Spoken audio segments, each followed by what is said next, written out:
How did this DTV transition come about in the first place? Well, part of it is all media wants to go digital. Radio's going digital, satellite radio's digital, your iPod, everything on there is digital. We're in the middle of a digital revolution, and TV was going to get there eventually anyway. But a bunch of other things bubbled up. 9/11 came along, and we realized we need more robust, better communication networks for first responders. Where are we going to put those frequencies for these new kind of networks?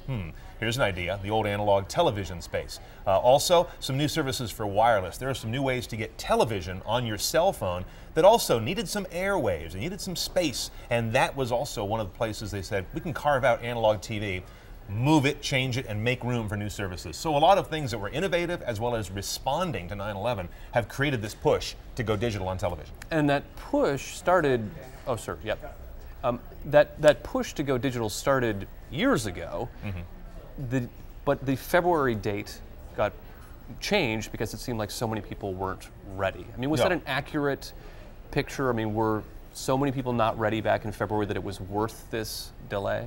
We've had so many delays on this thing.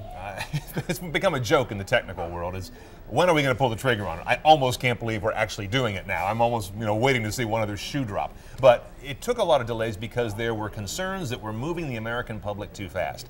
And anything from the public service aspect to the business aspect of television stations and networks saying, wait a minute, we don't want to lose our viewers. This is all part of what the delays were about. And of course, government. No one looks good if they push a digital transition that leaves people in the dark on their TVs. You don't win votes by doing that. So plenty of politicians said, well, maybe we should step back a little, do a little more education, get some more funding going and all this. And that's where that coupon program, of course, became very complicated to get your converter box. But in the end, we got to this number where we're at today, that about 2.8 million households, which is about 2.5% of the U.S., are still in the dark on this. They still don't get it, and you really can't push it much more than that.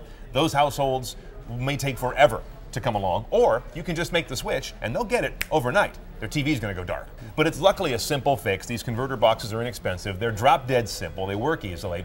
A lot of people don't realize if they've bought a TV in the last few years, it's probably already digital. It doesn't need a converter box. So I want to remind people, get that little manual out that you ditched for your television, or go Google its model number and find out. Maybe it's already a digital TV.